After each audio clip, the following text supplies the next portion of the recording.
His hands were always cold when they closed my bedroom door. That's how I learned that evil doesn't need fire to burn a good soul.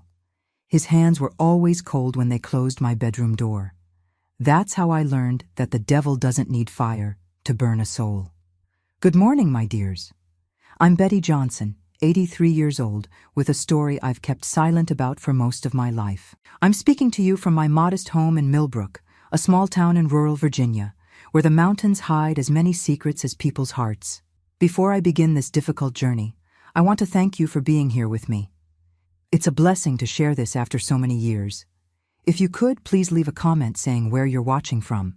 It warms this old woman's heart to know my words are reaching so many different places. And please subscribe to the channel and hit the like button so others can hear this story too. A story that, unfortunately, remains the reality for many girls across America. I was born in 1940, in a time when children had no voice. We were to be seen, not heard, as my mother used to say. Our house was a simple wooden structure with a dirt floor in the early years, later covered with smooth cement that my father managed to put in with help from the neighbors. We had a humble but dignified life, like many rural families back then. My father worked in the fields, leaving before sunrise and returning after dark. My mother found work as a laundress at the Wilsons' estate. They owned nearly everything around there. She would leave right after him, carrying bundles of laundry in her arms, trudging up and down those red clay hills that turned slippery during the rainy season. I was 7 when my grandfather Jerome came to live with us, my father's father, a man who carried the Bible under his arm and sharp verses on the tip of his tongue. He had become a widower, and as my mother said, a man doesn't know how to take care of himself. So they set up a small room for him at the back of our house, the one that used to be the tool shed. It's a blessing to have Mr. Jerome here, my mother would say. He can watch Betty while we're gone, and he helps with the expenses. At first, it really did seem like a blessing. Grandpa Jerome would tell me Bible stories that fascinated me. David and Goliath, Noah and his ark, Moses parting the sea. He had a way of telling them that made everything seem magical and important. And when he spoke of Jesus, his eyes shone in a way that I thought was true faith. Back then, I would go to school in the morning, leaving with my father and mother, my little notebook under my arm, my patched uniform always clean and pressed. I'd return around 11 o'clock, and Grandpa Jerome would be there waiting with lunch ready, usually beans with rice, and on good days, a sausage or a piece of dried meat. It was gradually that things began to change, so slowly that I hardly noticed when his gaze began to weigh on me like a wet coat. I was 12 when I had to leave school, not by choice. My father had fallen ill, pneumonia that kept him bedridden for weeks, and money became even tighter. The solution was for me to stay home full-time, helping with chores while my mother doubled her hours at the Wilsons to make up for what my father could no longer bring in. "You'll stay with your grandfather. He'll teach you about God." "That's better than any school," my mother said, arranging my hair with those rough hands from so much scrubbing. And so began my ordeal. My parents would leave together, my father, though weak, trying to work lighter jobs, and I would stay alone with Grandpa Jerome from 6 in the morning until almost 2 in the afternoon, when my mother could get a break to come prepare lunch. At first, it was just comments. "That skirt isn't appropriate for a young lady from a good family. That loose hair is an invitation to sin. You need to button up that dress more, girl." Always with that soft voice, that tone of someone who's just looking out for my soul. Then came the forced catechism lessons. Hours sitting at the kitchen table reciting verses, copying passages from the Bible. If I got a word wrong, if my handwriting wasn't perfect, if I dared to yawn from tiredness, punishment was certain. "On your knees, Betty," he would say, pointing to the rough cement floor. "That's how you speak to God when you've committed a sin." Initially, the punishments were kneeling for 15 minutes, praying the Our Father and Hail Mary non-stop. Over time, 15 minutes became 30, then an hour. The cement scraped my knees until they bled, but I couldn't cry. Crying was a sign of weakness, a way to let the devil in. There were days when he forced me to kneel with my arms outstretched like Christ on the cross. If my arms lowered even an inch, the time would start over. My legs trembled, my arms hurt as if they were about to break, but I couldn't show weakness. "It's for your own good," he would say, sitting in the rocking chair, watching me with eyes that were no longer a grandfather's, but something I couldn't name. It's to cleanse your soul of sin. What was my sin? I didn't know. Being a girl, growing up, existing? At 13, my body began to change, and with it, the sins that Grandpa Jerome saw in me multiplied. One day he caught me combing my hair in front of the small cracked mirror we had in the living room. "Vanity," he growled, yanking the comb from my hand with such force that some strands of hair came with it. "Do you know what the Bible says about vain women? They are like whitewashed tombs, beautiful on the outside, full of rot within." That afternoon, the punishment was different. I was forced to kneel on corn kernels, hard, pointy grains digging into the tender skin of my knees. And while I silently cried, biting my lips not to scream, he read passages about Eve's fall, about how woman brought sin into the world. "Repeat after me," he ordered. "I am the cause of sin. I am temptation. My body is an instrument of the devil." And I repeated, the words coming out between choked sobs, my knees bleeding, my soul breaking a little more with each forced syllable. After that day, the rituals became more frequent, more elaborate. He said he saw the devil in me, that he needed to cast it out, that it was his divine mission to save me from myself. When my breasts began to show beneath my blouses, he forced me to wear tight bands to hide them. "Instruments of perdition," he would mutter, his eyes fixed precisely where they shouldn't be. The band hurt, cut off my breathing, left red marks on my skin that burned for days. At 14, I had my first period. Frightened, not really understanding what was happening, I ran to my mother, who had come home early that day. She explained briefly with practical, direct words, gave me some cloths to use, and said that now I was a young woman and needed to be even more careful. I don't know how, but Grandpa Jerome found out. Perhaps he saw the cloths hanging on the clothesline out back. Perhaps he overheard my conversation with my mother. That night, while my parents slept, exhausted from work, he entered the small room I shared with my younger siblings. "Come with me," he whispered, pulling me by the arm with such force that it left purple bruises in the days that followed. "We need to cleanse this sin from you." He took me to the kitchen, where the only light came from a candle he had already lit on the table. The Bible opened to Leviticus, to those passages about the impurity of women during their period. "On your knees," he ordered, his voice different, lower, almost a hiss. I obeyed, trembling with fear and cold. It was July. Nights in Millbrook could be freezing. The floor was so cold it seemed to burn. "You now carry the mark of Eve," he said, circling the table, the candle casting monstrous shadows on the walls of our poor kitchen. "Your body is a source of sin. You are a walking temptation, a devil's trap for good men." And then the ritual began.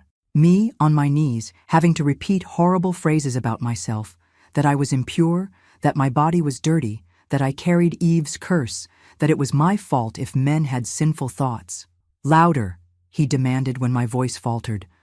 "God needs to hear your repentance." Then came the part that terrified me the most.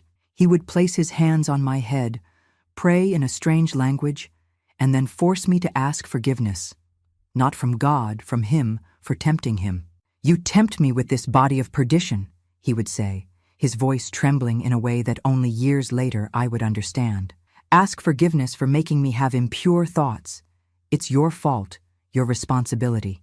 And I would ask, silently crying, tears falling onto the cold floor, mixing with the blood from my bruised knees. I would ask forgiveness for something I hadn't done, for a crime I hadn't committed, for existing.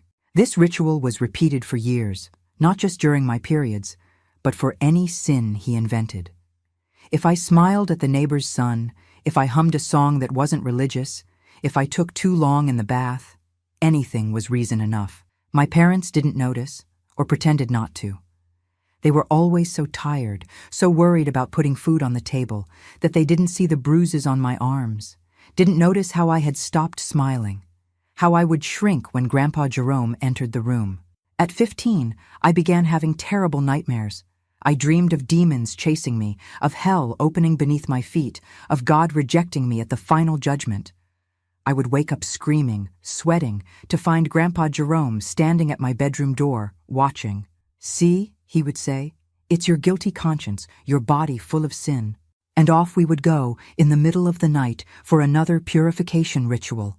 On my knees, praying, asking forgiveness for sins I hadn't committed, for thoughts I never had, for desires that weren't mine. It was during this time that I began to doubt God. What God would allow a girl to suffer like this? What God would let a man use his name to terrorize a child? What God would remain silent in the face of my desperate prayers for help? But I couldn't express these doubts. Doubting was the worst sin, Grandpa Jerome said. Doubting was shaking hands with the devil. So I pretended to believe, pretended to repent, pretended to accept that I deserved those punishments. It was the only way to survive. One night, when I was almost 16, something different happened. Grandpa Jerome woke me in the middle of the night, as he had so many times before, dragged me to the kitchen for another of his rituals. But this time his eyes were different. There was something in them that chilled me to the core. "Today you will learn what happens to girls who provoke men of God," he said, his voice a hoarse whisper that still echoes in my nightmares. That's when I knew the ritual would be different. That the forced prayers, the bleeding knees on the cold floor, the verbal humiliations wouldn't be the end that night. They would just be the beginning. And as I knelt, trembling not just from cold, but from absolute terror, I prayed. Not the mechanical prayers he forced me to repeat, but a true, desperate plea from the depths of my soul. "God," I silently begged, tears streaming down my face, "if you are there, if you are real, save me. Any way you can, just make this stop. My dears, God listens. Not always in the way we expect, not always in the time we desire, but He listens." And that night, when everything seemed lost, when darkness was about to swallow me completely, He answered, in a way that would change my life forever. Kneeling on that cold floor, I could feel every grain of dust cutting into my already raw knees. Scars were forming over scars in layers that time would never completely erase. But that night in 1956, something was different in the air. Grandpa Jerome had a gleam in his eyes I had never seen before. A fire that wasn't from God. It couldn't be. His hands trembled as he held the Bible, that same worn, black-covered Bible he used as both shield and sword. "Repeat after me, Betty." His voice came out broken, almost feverish. "I am a serpent like Eve. I bring perdition to holy men." I repeated the words like a robot, as I had learned to do over the past years. My voice no longer seemed like mine. It was hollow, distant, as if coming from another body. That's how I survived, by separating my soul from what was happening to my body, like watching everything from a distance, floating on the ceiling of that dark kitchen. "Louder!" he shouted, slamming the Bible on the table with such force that the oil lamp trembled, making shadows dance on the walls like demons. "God needs to hear your confession." I raised my volume, but something inside me resisted, a small spark that all that terror hadn't managed to extinguish. 16 years old, and my eyes already carried the weariness of an entire lifetime. On those horrible nights, he had a script that he religiously followed. The irony of that word doesn't escape me. First came the accusations. I was impure, provocative, full of malice. Then the prayers in strange languages, words that seemed to choke in his throat. Finally, the forced confession. I had to admit to crimes I didn't commit, sins I didn't even know how to name. "Do you know what happens to daughters of Eve who don't repent?" he asked, coming so close to me that I could feel his hot, sour breath of old coffee. They burn forever in eternal fire." He picked up the oil lamp, raised it to my face. The flame danced dangerously close to my hair. "Feel that heat. It's just a sample of what awaits you if you don't purify that soul." I closed my eyes, held my breath. I had learned that sometimes it was best not to react. Any reaction could inflame him more, like throwing gasoline on a fire. "Look at me when I'm talking to you," he roared, yanking my chin up forcefully. I opened my eyes, and what I saw froze me inside. It wasn't my grandfather anymore. It was something else, something that lived inside him, something that used religion as a disguise for a darkness deeper than any night. "Now," he whispered, placing the lamp back on the table, "we'll move on to the most important part, the purification." This was the part that terrified me the most. Each time, he invented a new type of purification. Sometimes it was hours on my knees until my legs went completely numb. Other times, it was reciting entire chapters of the Bible without missing a word. Each error meant a slap. I had been forced to take cold baths in the middle of the night to cool sinful thoughts. I had spent entire nights standing in the yard in the rain so that the water from heaven could wash my soul. But that night, something told me it would be worse. Much worse. "Stand up," he ordered. I obeyed, my legs trembling so much they barely supported me. My knees were raw, staining the hem of my white cotton nightgown red. "Do you know why we're here tonight?" he asked, circling me like a predator. "Because I saw you today. I saw how you looked at Tommy when he passed by with the hay wagon. I saw the smile. I saw the sin in your eyes." Tommy was Mr. Anderson's youngest son, our neighbor. He was 20, and yes, we had exchanged an innocent smile when he passed by our house that afternoon. A smile, nothing more.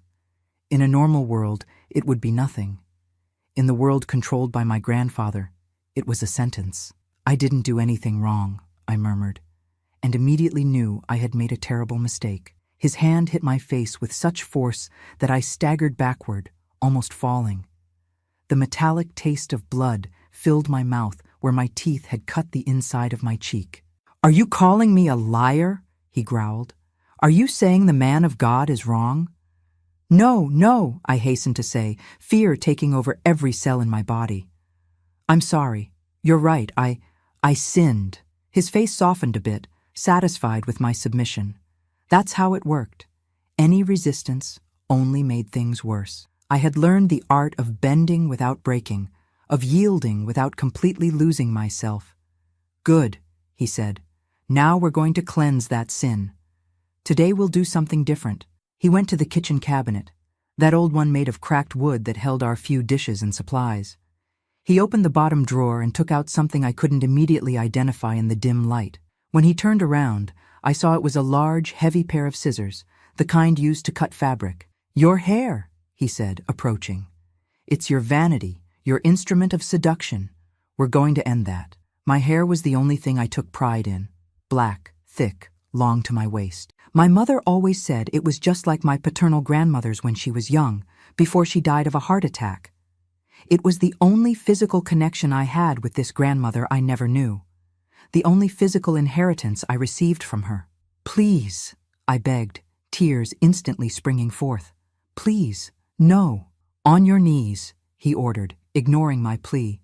"And thank God for this act of purification." I knelt again on that unforgiving floor, my whole body trembling.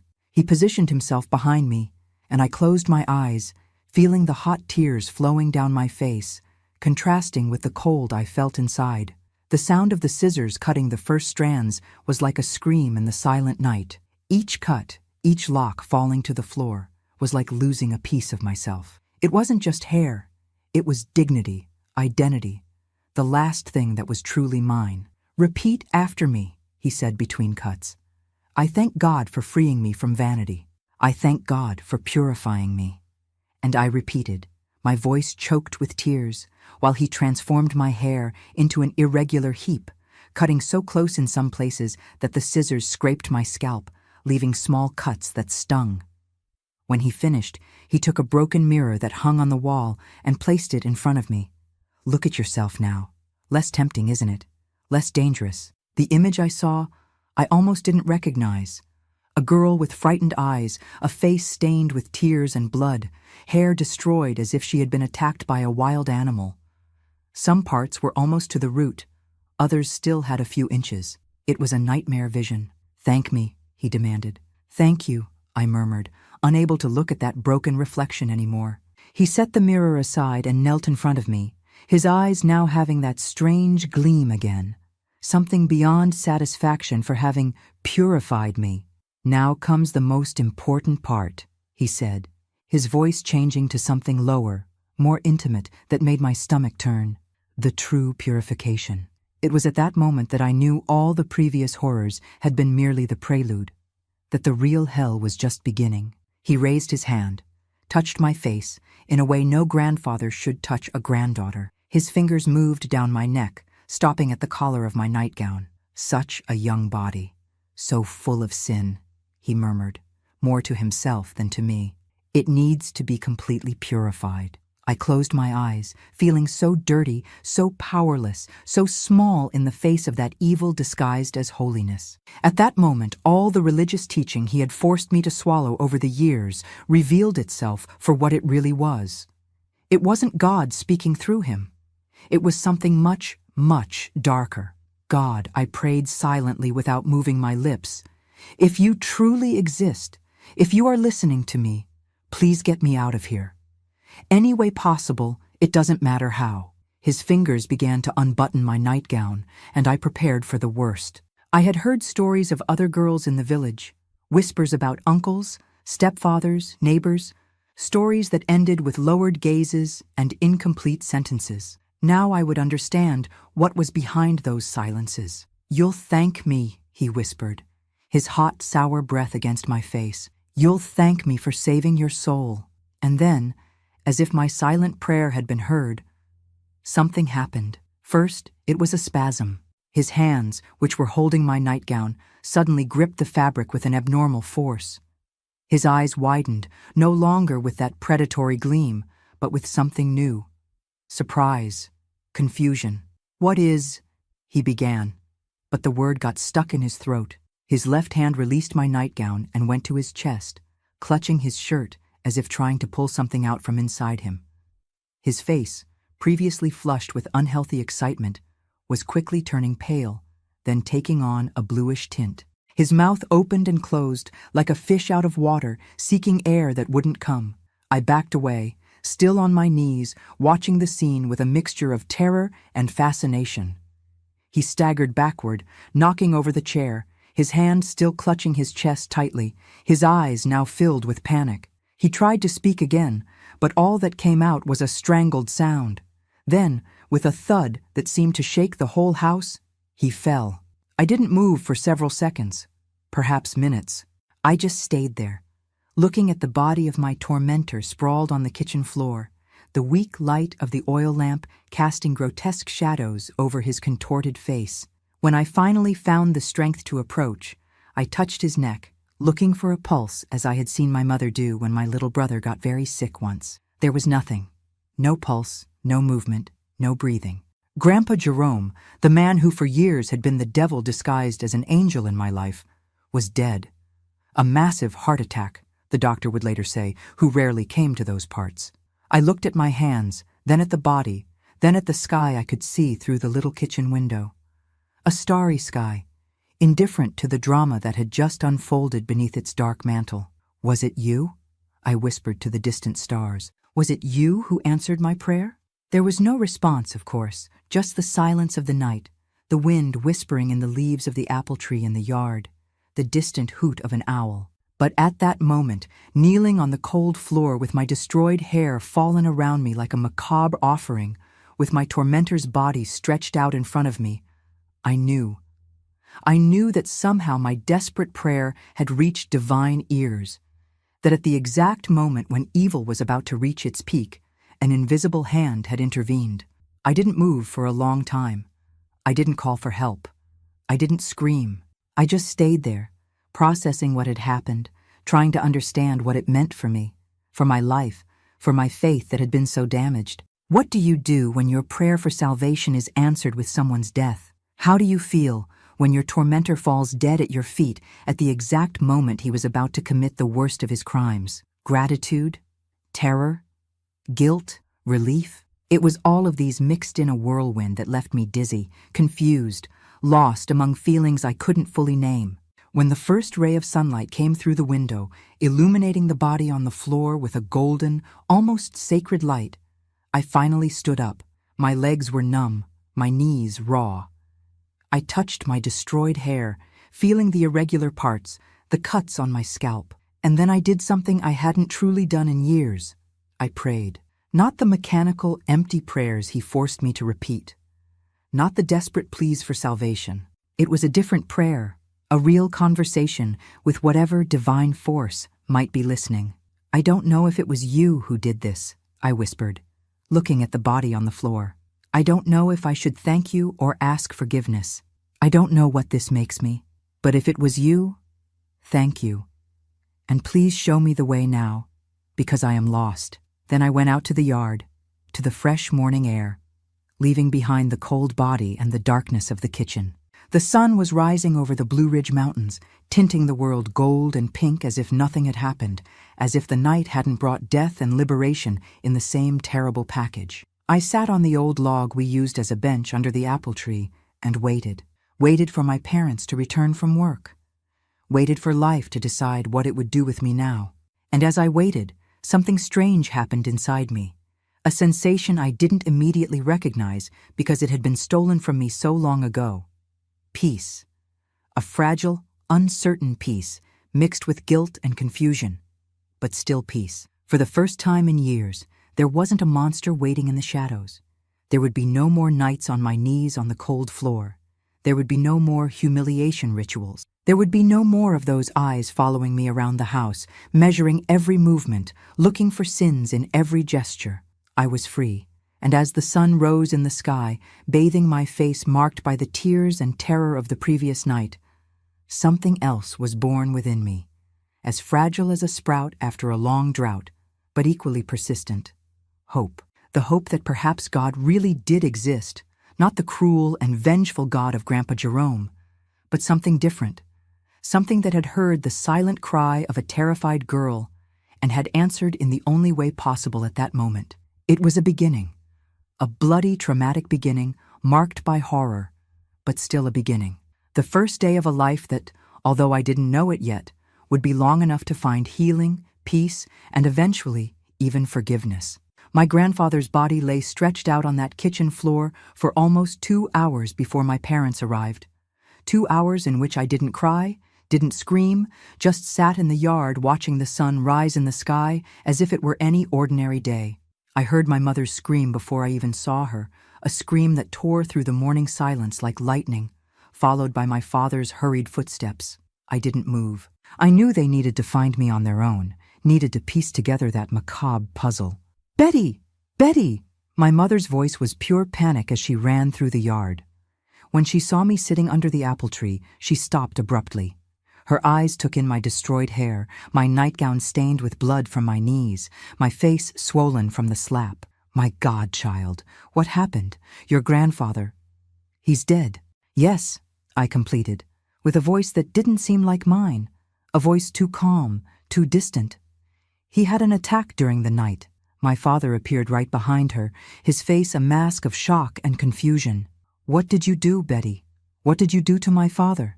The accusation hit me like a slap, but no harder than the ones I had already received.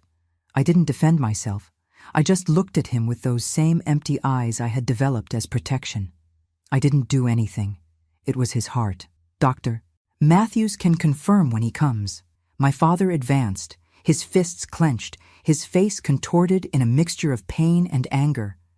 For a moment, I thought he was going to hit me, continue where his father had left off. But my mother stepped in front of him. "Look at her, George. Look at the state of her. What did that old man do to our daughter?" It was the first time I heard my mother refer to my grandfather as that old man, not as Mr. Jerome or your father, when speaking to my father. Something had changed the moment she saw me in that state. My father stopped, looking at me, really seeing me for the first time in years. He saw the brutally cut hair, the raw knees, the empty eyes of a girl who had seen things no child should see. "What did he do to you?" he asked, his voice now choked, a mixture of fear and belated understanding. I didn't respond immediately. How to explain years of terror in words? How to describe the nights on my knees on the cold floor, the humiliations, the forced prayers, the constant fear? How to make him understand what his own father had become? "He purified me," I finally said, the word coming out like poison from my mouth. Every night, for years, my father staggered as if he had been punched. He leaned against the trunk of the apple tree, his face pale, his eyes wide. My mother knelt in front of me, taking my hands in hers. "What kind of purification, child?" she asked, though I could see in her eyes that she already suspected the answer. "On my knees," I responded, my gaze fixed on some point beyond her, beyond that yard, beyond that life. He made me kneel for hours, forced me to pray, to repent for sins he invented. He said I was impure, that I tempted him, that it was my fault. My voice faltered for the first time. The tears that hadn't come all night and morning finally overflowed. My mother pulled me into her arms, holding me against her chest, her own body shaking with sobs. My baby girl. Why didn't you ever say anything? Why did you keep all this to yourself? I pulled away a little, looking directly into her eyes. Would you have believed me? Would you have believed the word of a girl against that of the great man of God?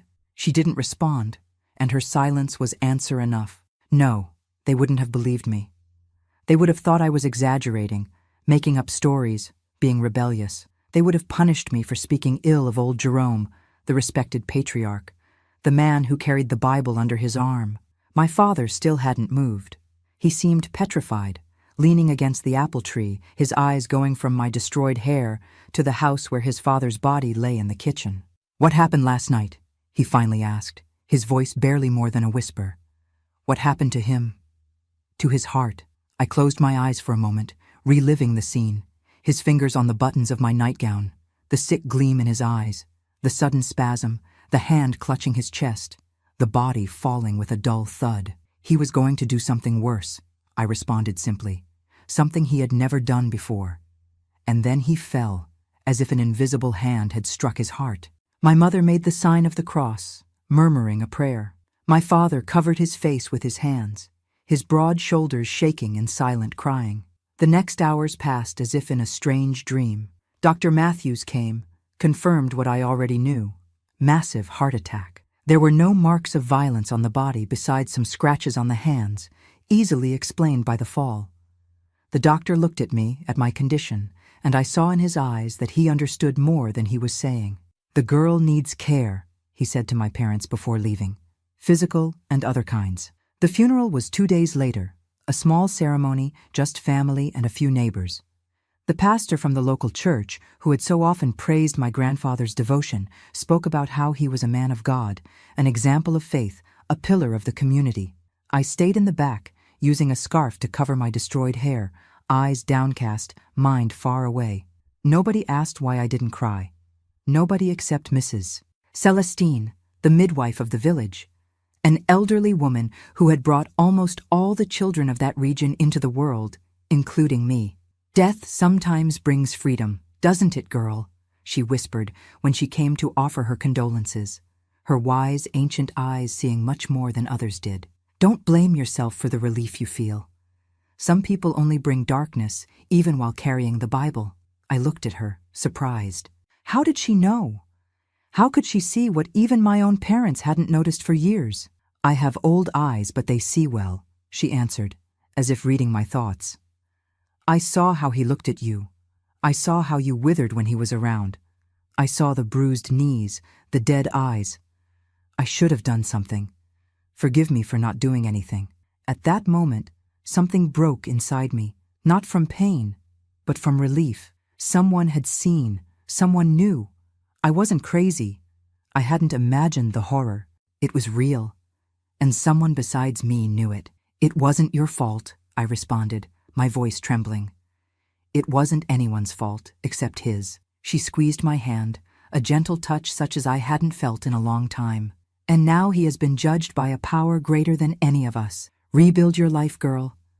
Don't let what he did define who you are." In the weeks that followed, life in our house completely changed. The back room where my grandfather had lived was emptied. His things burned in the yard in a kind of purification ritual that my mother conducted in silence. His Bible, the one that had been used as a weapon against me for so many years, was the last thing to go into the fire. "This is not the word of God," my mother said, as the flames consumed the worn pages. "It's the devil's hiding place."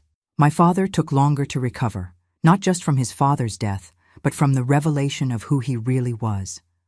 For weeks he could barely look at me, carrying a guilt that curved him like a physical weight. One night, almost a month after the funeral, he entered the room I shared with my siblings, sat on the edge of my bed, his large, calloused hands resting uncertainly on his knees. "Betty," he began, his voice hoarse as one who had been crying, I will never forgive myself for not protecting you, for not seeing what was happening under my own roof. I looked at him in the dark, seeing not the strong man he had always been in my eyes, but a man broken by the weight of truth. It wasn't your fault, Dad. He fooled everyone. He was good at it. It was my duty to protect you, he insisted, his voice breaking. And I failed. I let that monster do what he did to you while I worked, thinking everything was fine, that you were safe. That night, for the first time, I told him everything, every detail of the years of abuse, every humiliation, every night on my knees on the cold floor. And for the first time, my father cried openly in front of me, great sobs that shook his strong body like storms. When I finished, he did something he hadn't done since I was very small. He hugged me. An awkward, timid hug from someone who doesn't know if he has the right to offer comfort after failing so terribly. But still a hug. We're going to get through this, he promised, his voice firm despite the tears. We're going to heal this family, and no one will ever hurt you like this again, daughter. Never again. In the months that followed, our family underwent a slow transformation. The ghost of my grandfather still lingered in the corners of the house, but each day it grew a little weaker, a little more distant. My hair began to grow back, irregular at first, then more uniform. My mother trimmed the ends to make it more presentable, and each inch that grew was like a small victory over the past. I returned to school, to the surprise of many in the village who didn't understand why a girl of almost 17 needed education. You're going to be somebody in life, my father would now say. You're going to be free, independent.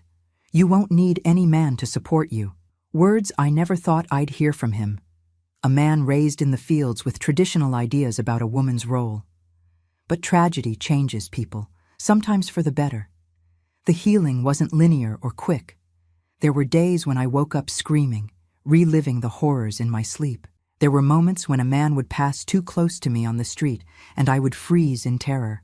There were Sundays when I couldn't enter the church because the smell of incense reminded me of the forced purifications. But there were also good days, days when I laughed with my schoolmates, when I helped my mother in the kitchen and didn't feel afraid, when I looked at the sky and didn't wonder if God hated me. When I turned 18, I started working as an assistant at the village pharmacy. A simple job, organizing shelves, attending to customers, learning about medicines and herbs. It was there that I met John, a 20-year-old young man who had come from Richmond to work as the pharmacist's apprentice. John was different from any man I had known, gentle, respectful, never invasive. He courted me for months with a patience that confused me. I wasn't used to men who asked permission, who waited, who respected boundaries. Our first kiss only happened after almost a year of dating. We were sitting by the river that runs through Millbrook, under the shade of a tree. He held my hand, looked into my eyes. "May I kiss you, Betty?" he asked, his voice trembling with nervousness.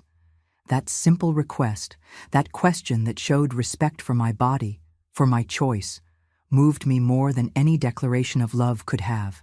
I nodded, unable to speak, and when his lips touched mine, soft and hesitant, I didn't feel fear. For the first time, a masculine touch didn't cause me terror. John didn't know everything, not yet. He only knew that I had lost my grandfather tragically, that I had gone through difficult times. The complete story would only come years later, when the trust between us was deep enough. We married in 1962, when I was 22 and he was 24, a simple ceremony in the local church. Yes, I had returned to attending church, albeit in a different way, more personal, less ritualistic. I discovered that my faith hadn't been destroyed by my grandfather, only buried, waiting for the right moment to resurface, purified by the fire of trial. On our wedding night, John noticed my terror. How could he not? I trembled like a leaf in the wind when we were alone in the small room we had rented. "We won't do anything you don't want," he said, sitting at a safe distance on the edge of the bed. "We can just sleep if you prefer.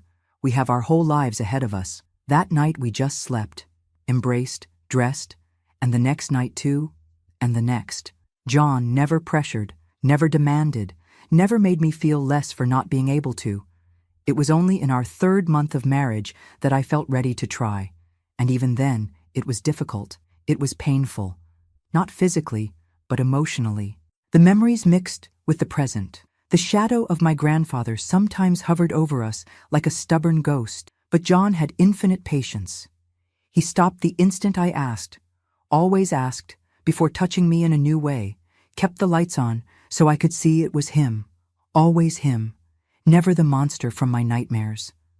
Our first daughter was born in 1964. We named her Celeste in honor of Mrs. Celestine, the midwife who had been the first to see my pain, the first to validate my suffering. When I held that small bundle in my arms, I made a silent promise. I will never let them hurt you as they hurt me. I will never let them make you feel guilty for the body you have, for the feelings you carry. Looking at her, so small, so perfect, so innocent, I finally understood on a visceral level the horror of what my grandfather had done, the perversity of using religion, authority, and fear to abuse a child, the monstrosity that hid behind the facade of a man of God. And I also understood, with a clarity that made me cry in the silence of the early morning while everyone slept, that what happened that night, the massive heart attack that took him at the exact moment he was preparing to commit his worst crime, hadn't been a coincidence. It had indeed been an intervention, a brutal miracle, terrible in its execution, but still a miracle. The hand of God, not the vengeful and cruel God that my grandfather preached, but a God of justice and protection, had descended upon that dark kitchen and had said, "Enough." This understanding didn't bring joy. It didn't bring satisfaction.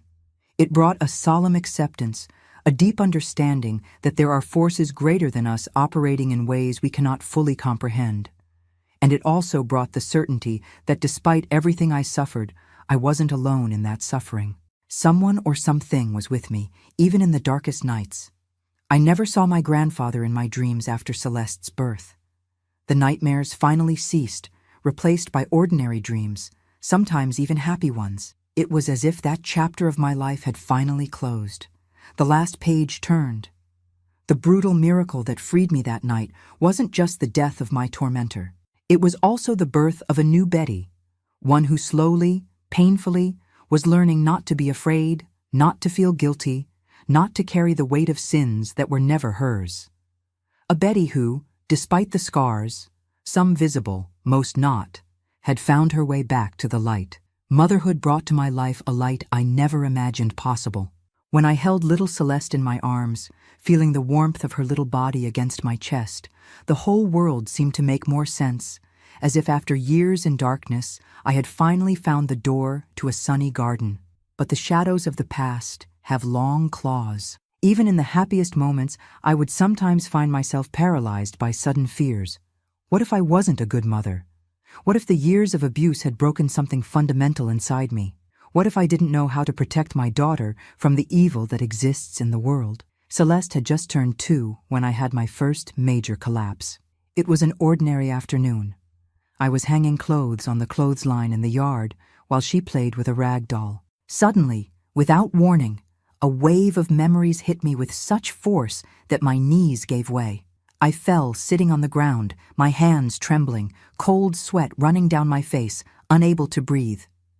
They were fragments of the night my grandfather died.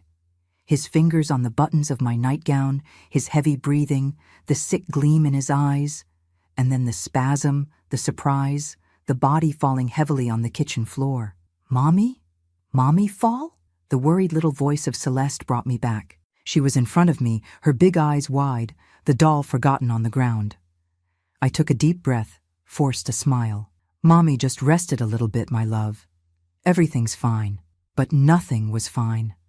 The relief I felt at my grandfather's death, that deep, visceral, immediate relief, was eating me from inside like acid. What kind of person feels relief when someone dies? What kind of Christian thanks God for taking a life, even if it's the life of her tormentor? These questions haunted me on sleepless nights. While John and Celeste slept peacefully beside me, I would look at the dark ceiling, feeling the weight of guilt crushing my chest. Not guilt for what had happened. I knew rationally that I hadn't caused my grandfather's death, but guilt for being grateful, guilt because in my darkest moments, I thought he deserved that end. John noticed something was wrong, of course. My husband always had a special sensitivity to my moods. even before knowing the whole story. "What's going on, Betty?" he asked one night after putting Celeste to bed and finding me sitting in the dark on the porch, staring at nothing. "You seem distant lately." It was then that I told him everything for the first time since that night in 1956. I narrated in detail the horror I had lived through for years, the raw knees on the cold floor, the forced prayers, the humiliations, the invented sins. And I also told him about the final night, about how my grandfather fell dead at the exact moment he was about to commit his worst crime. John listened in silence, his face contorted in a mask of horror and compassion. When I finished, he didn't say anything for several minutes, just held my hands in his, caressing my fingers as if trying to warm something that had cooled long ago. "Do you think it was wrong to feel relief?" he finally asked, his voice low, gentle. "I don't know," I confessed, tears now flowing freely. "The Bible says we should forgive, that we shouldn't wish ill on others. But I prayed for it to end, for something, anything, to free me. And then it happened." John took a deep breath, looking at the starry sky above us. "Betty, I think God understands the heart of the desperate better than we understand ourselves. You didn't cause his death. You weren't to blame. But I was happy, John," I confessed in a whisper, finally putting into words what tormented me the most. "When I realized he was dead, that he would never hurt me again, never force me to kneel, never call me impure again, I felt such great joy that it scared me." He squeezed my hands, looking directly into my eyes. "That doesn't make you a bad person, my love. It makes you human. Who wouldn't feel relief after years of torture? Who wouldn't be thankful to be free?" That conversation was the beginning of a long and painful journey to reconcile my faith with my experience, my relief with my guilt. John suggested we talk to the new pastor who had come to the church, a young man with more progressive ideas, who didn't carry the weight of the rigid fundamentalism that had shaped the faith of the previous generation. Pastor Gabriel received us in his small office on a Sunday afternoon after the service. He was a thin man with round glasses and a gentle look, different from any religious leader I had known before. I told my story once more, the words coming a little easier this time, though they still hurt like open wounds. When I got to the part about the relief, about the guilt I felt for being grateful for my grandfather's death, I stopped, expecting to see judgment in his eyes. Instead, I saw compassion and something more, a deep understanding that caught me by surprise. "Betty," he said, leaning forward in his chair, his hands joined as if in prayer. "Do you know the story of David and Goliath?" I nodded. Of course I knew it. It was one of the stories my grandfather told before everything began, when he was still just my grandfather and not my tormentor. "David celebrated Goliath's death," continued Pastor Gabriel. "He not only celebrated it, he gave thanks to God for it, because that death meant liberation for his people. It meant the end of oppression, of fear." He paused, letting the words sink in. "The Bible is full of stories where divine intervention results in the death of oppressors. What happened that night in your kitchen, some would call coincidence, others divine justice. I prefer to think it was God's hand protecting one of his most vulnerable daughters at the moment when she needed it most." Something inside me loosened with those words. A knot I had carried for years began to slowly, painfully unravel. It wasn't an instant cure. Nothing in real life works that way. It was the beginning of a process, the first step of a long and difficult climb back to the light. In the months that followed that conversation, I began to do something I had never done before: study the Bible on my own. Not the selected passages from my grandfather to make me feel dirty and guilty, but the book as a whole, with its contradictions, its beauties, its stories of fall and redemption. I found comfort in characters who weren't perfect: David, who committed adultery; Moses, who killed a man; Peter, who denied Christ; flawed, human people who were still loved and used by God. And I found a passage that would become my anchor in moments of doubt. Romans 8:28. "And we know that in all things God works for the good of those who love him, who have been called according to his purpose." All things, even the terrible ones, even those we don't fully understand, even those that leave us with conflicting feelings of relief and guilt. In 1966, our second child was born. Gabriel, yes, in honor of the pastor who had been an instrument of so much healing in my life. A boy with bright eyes and an easy smile, so different from the grandfather whose name we never mentioned at home. Motherhood, which had begun as a frightening challenge with Celeste, now became a source of healing, of purpose. Each hug I gave my children, each goodnight kiss, each story told under the blanket, all of this was an act of rebellion against the past, an affirmation that the cycle of abuse had been broken. With John, we built a family based on respect, on genuine love, on faith that liberates instead of religion that imprisons.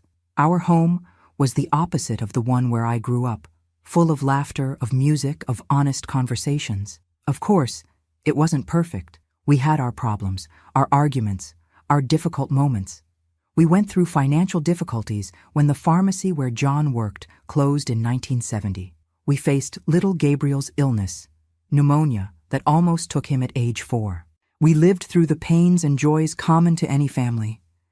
But there was a fundamental difference. We faced everything together, as partners, as equals. There was no fear between us, no constant feeling of walking on eggshells, waiting for the next explosion. There were just imperfect people trying to do the best they could for each other. In 1975, at 35, I did something I had never imagined possible. I went back to school, an evening course to complete high school, attended mainly by young people who worked during the day. I was easily the oldest in the class, except for the math teacher. "It's never too late to start over," he said when he saw me hesitant at the classroom door on the first day. "Knowledge has no age." It was difficult at first. My brain seemed rusty after so many years away from books. But there was a hunger inside me, a thirst for learning that not even the years of abuse had been able to completely extinguish. John would take care of the children on the nights I went to school. Celeste, at 11, already helped with her 9-year-old brother, proud to be the woman of the house while Mommy studied. "I want to be smart like you when I grow up," she told me one night as she watched me do my homework at the kitchen table. "I want to study and be someone important." Those words hit me like a ray of light. That was it. That was exactly why I was there, breaking all expectations, all the molds that society had for a woman of my age, of my background. It wasn't just for me. It was for Celeste, to show her that a woman could be more than a wife and mother, that she could dream, learn, grow, no matter what she had been through, no matter how many years she had. When I graduated in 1977, my whole family was there. John, Celeste, Gabriel, and even my elderly parents, proud in a way I had never seen before, especially my father, who cried openly when I received my diploma. He, who had never had the opportunity to study beyond elementary school, who had spent his life working in the fields to support the family. "You did it, daughter," he said, hugging me tightly after the ceremony. "You did what no one in our family ever did." It was a moment of culmination, of achievement, but also of forgiveness, not for my grandfather, whose acts were unforgivable, but for my father, who hadn't been able to protect me, and for myself, for all the years I had believed the lies, when I had felt dirty, guilty, impure. That diploma represented more than formal education. It represented freedom, self-determination, the ability to rewrite my own story. The following year, I got a job as an administrative assistant at the Millbrook Town Hall. A simple job, but one that gave me financial independence for the first time in my life. My first paycheck was a revelation, money I had earned with my own effort, my own ability. "What are you going to do with it?" John asked when I brought the envelope home, his eyes shining with pride. I thought for a moment, savoring the feeling of choice, of power. "I'm going to save half for the children's education, and with the other half I'm going to buy books. Lots of books." And so I did. Our house, which had always been simple but welcoming, began to accumulate improvised shelves full of books of all kinds: history, literature, science, philosophy, classics and contemporaries, novels and essays. I read voraciously, like someone trying to recover lost time, and encouraged my children to do the same. "Knowledge is the only thing no one can take from you," I always said. "You can lose everything in life, but what's in here," and I would point to my head, "goes with you wherever you go." Celeste followed in my footsteps, becoming an avid reader. Gabriel preferred sports, but still developed the habit of reading at least a little every night before bed. Our house became an environment of constant learning, of stimulating discussions, of intellectual growth. It was during this time, in the late 70s, that I finally made peace with the past, not in the sense of forgiving the unforgivable, but of accepting that what had happened was part of my story, not the whole story. That the horror of those years had shaped me, yes, but didn't completely define me. On a particularly significant afternoon, I visited the cemetery where my grandfather was buried. I hadn't been there since the funeral, more than 20 years before. The grave was abandoned, covered with weeds, the simple headstone almost illegible under the moss. I didn't feel anger looking at that forgotten grave. I didn't feel fear or hatred or even that corrosive guilt that had accompanied me for so long. I just felt peace, a surprising, unexpected peace, like cool water after a long walk in the desert. "You didn't win," I said in a low voice to the wind, to the trees, to the past.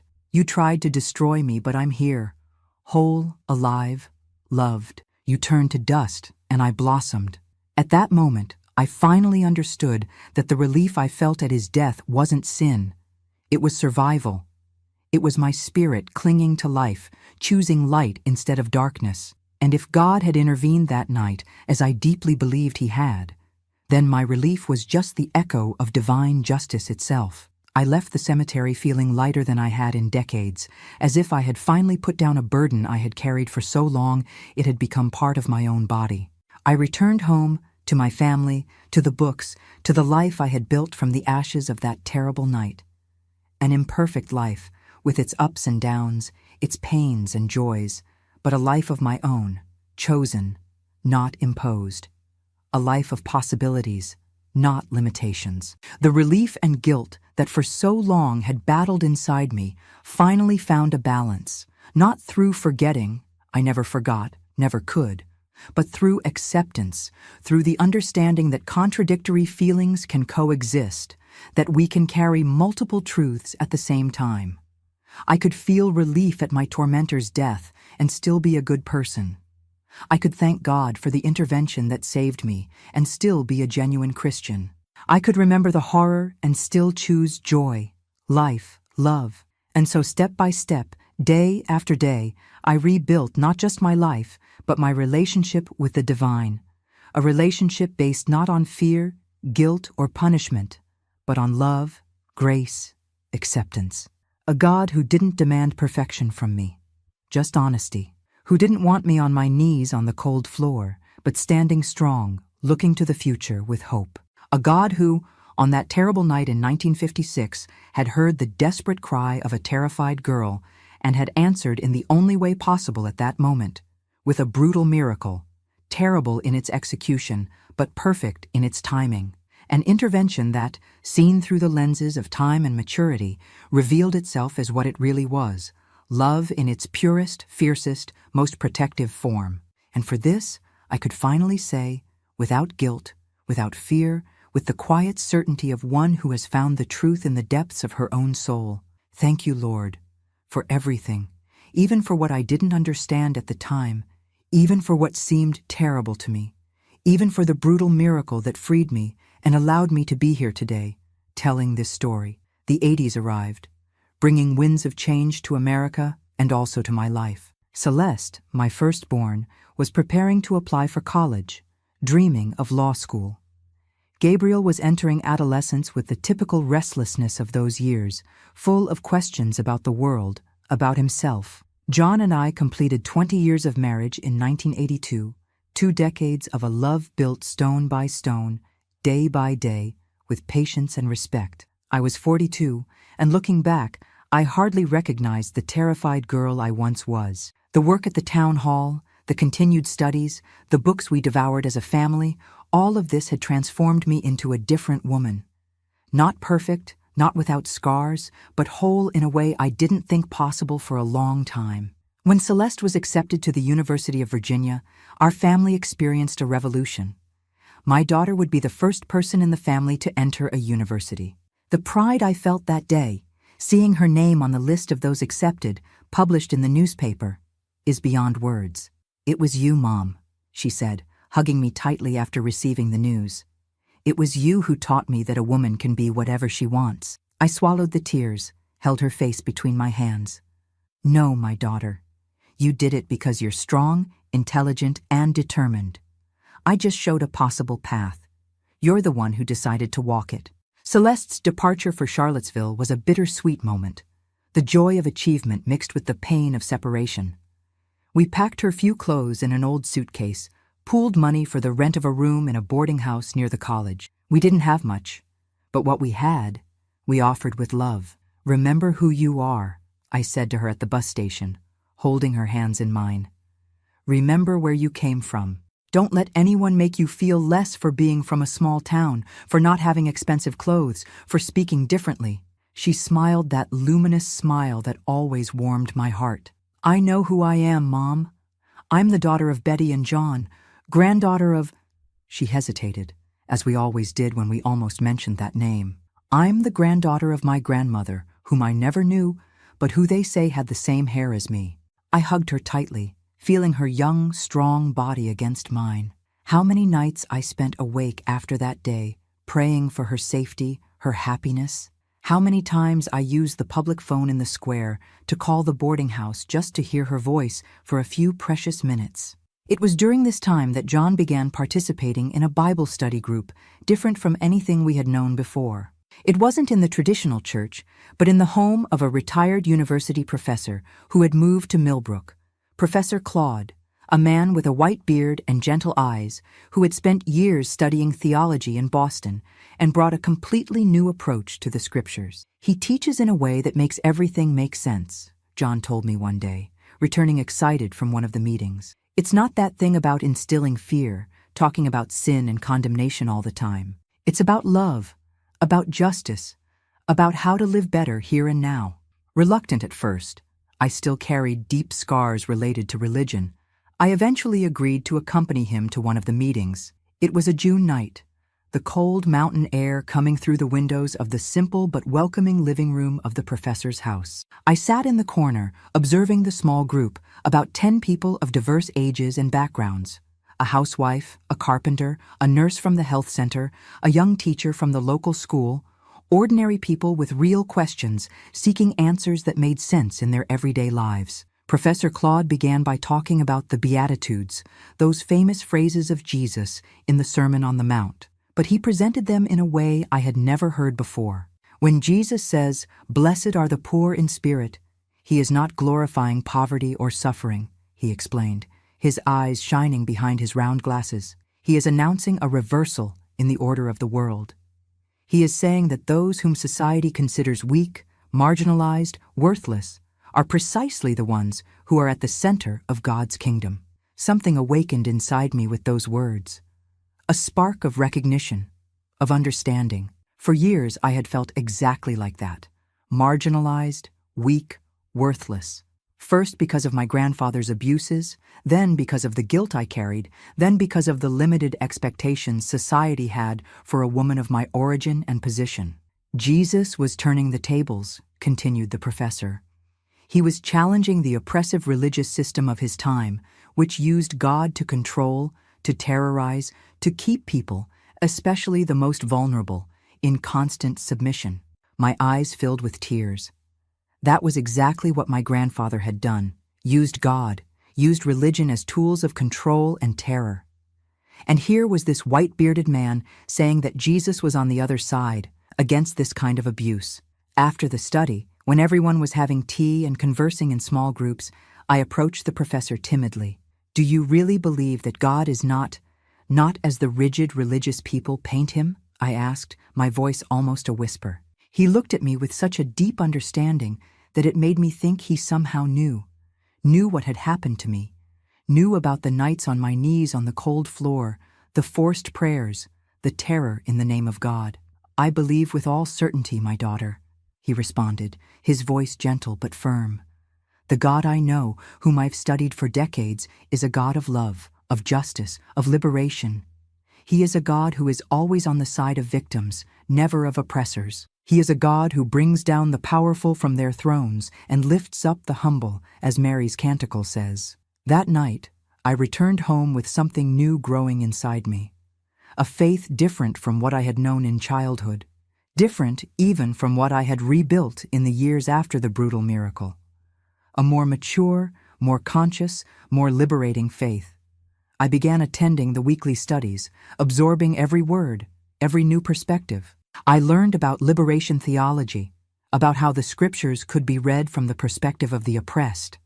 I learned that Jesus was more concerned with social justice than with religious rituals, more interested in genuine love than in blind obedience. It was as if a light had been lit in a room that had remained in shadow for my entire life. Not only could I reconcile my faith with my experience, I could see that my own journey of liberation was deeply aligned with the central message of the gospel. In 1985, something unexpected happened.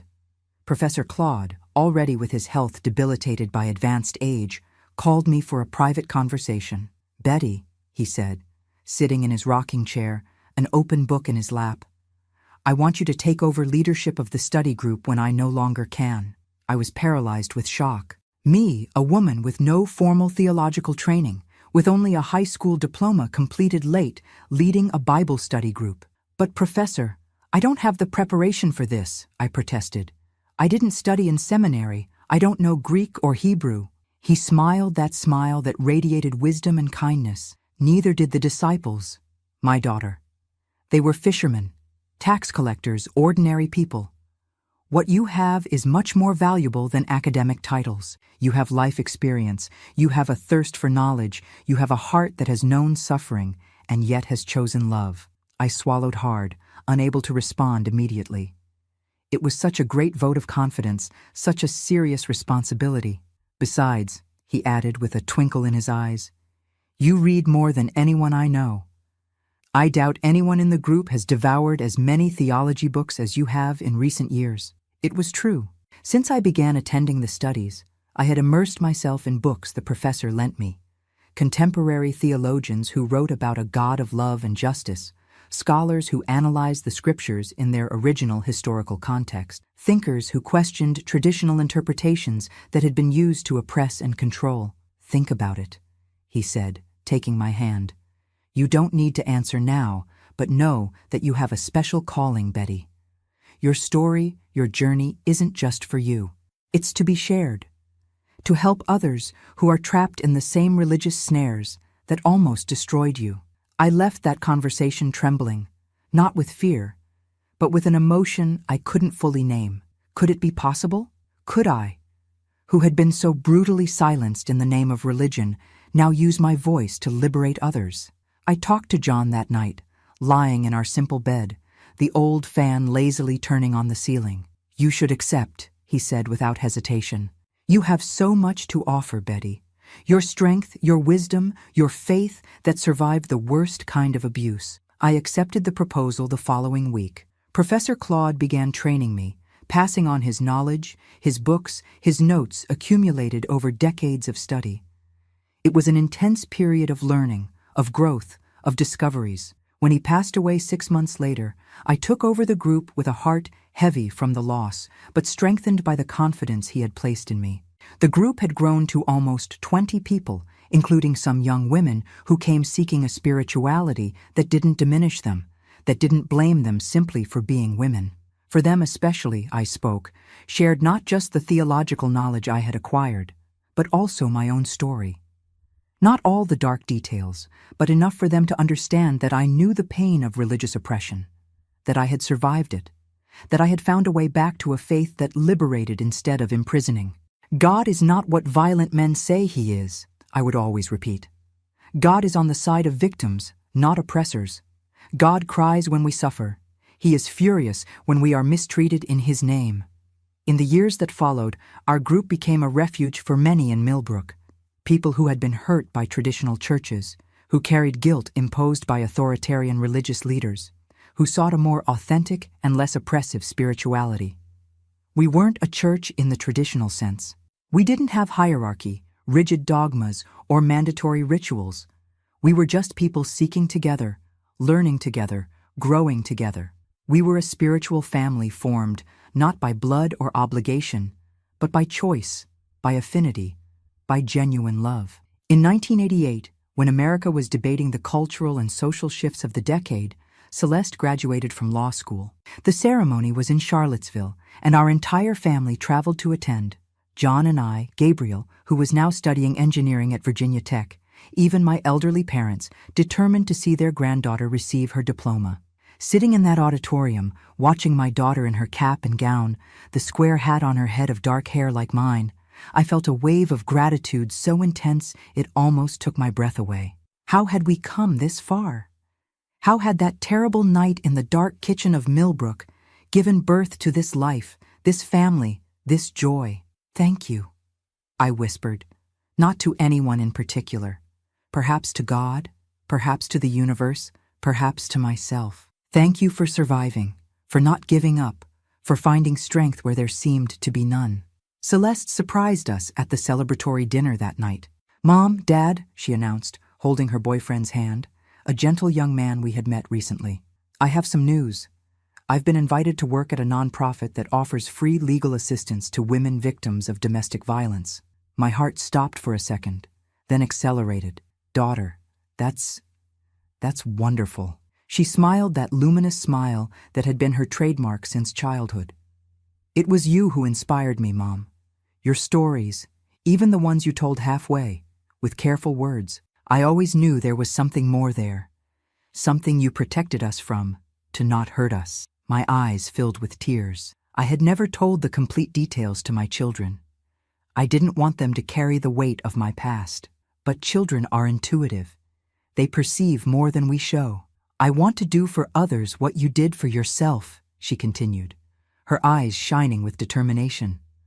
"I want to help women find their voice, their strength, their way back to the light after darkness." At that moment, I felt the circle closing somehow, that the suffering I had experienced hadn't been in vain, that it had transformed into something greater, something more significant, a mission that would now continue through my daughter. The 90s arrived with even greater changes. Gabriel graduated, married a charming girl from Richmond. Celeste developed nationally recognized work in defending women victims of violence. John and I, now in our 50s, continued our work in Millbrook, he as the manager of the new pharmacy that had opened in town, I dividing my time between the job at the town hall and the study group that had grown even larger. In 1997, at 57, I did something that even in my boldest dreams I hadn't imagined. I published a book. It wasn't with a major publisher, just a small printing press in Roanoke, but still, it was a book with my name on the cover. Faith Beyond Fear, Finding God After Trauma, an account of my spiritual journey without the explicit details of the abuse, but with all the emotional truth of my experience. The book circulated mainly in progressive religious groups, in NGOs that worked with victims of violence, in small alternative faith communities that sought a more authentic spirituality. I didn't get rich or famous, but I received letters, dozens of them, from women who identified with my story, who found hope in my words, who began their own healing journey after reading my account. One of those letters particularly marked me deeply. It was from a 78-year-old woman from a small town in West Virginia.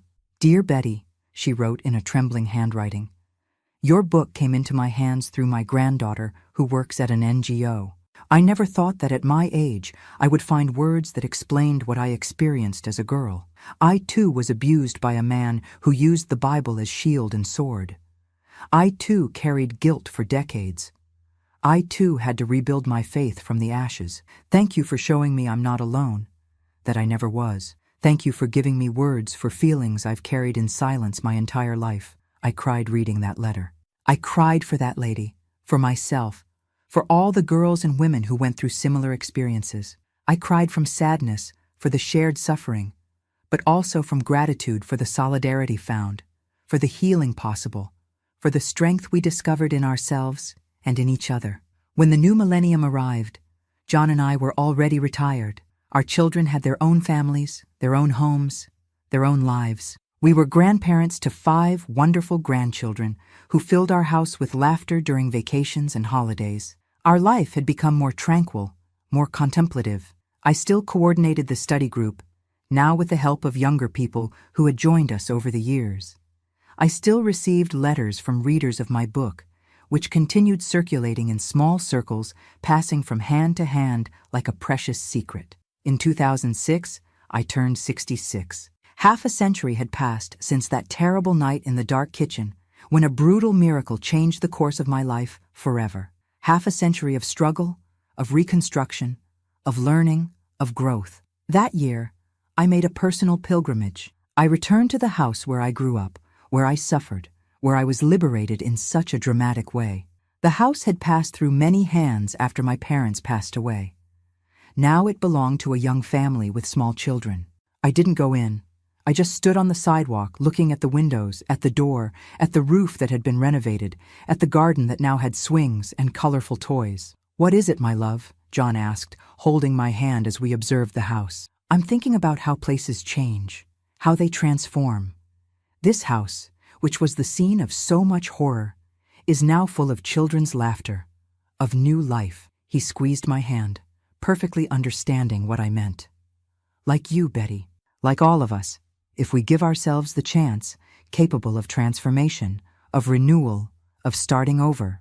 I looked at him, at this man who had been my companion for more than 4 decades, who had loved me with patience, with respect, with constancy, who had believed in my strength when I myself doubted, who had walked beside me on the journey of reconstruction, without rushing, without judgment. "You know what surprises me the most?" I asked, as we slowly moved away from the house, back to the present, to the future. "It's not that I survived.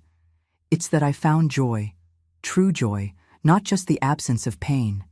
It's that I built a life worth living, not just enduring." He smiled that smile that, even after so many years, still made my heart beat a little faster. "You were always stronger than you think, Betty. You always had this light inside you, even in the darkest moments." Perhaps he was right. Perhaps even in those nights of terror, on my knees on the cold floor, repeating words that weren't mine, there already existed in me the seed of what I would become, the woman who survived, who rebuilt, who blossomed. Now, at 83, I look back and see a long, winding, sometimes steep path, but one that brought me exactly where I need to be.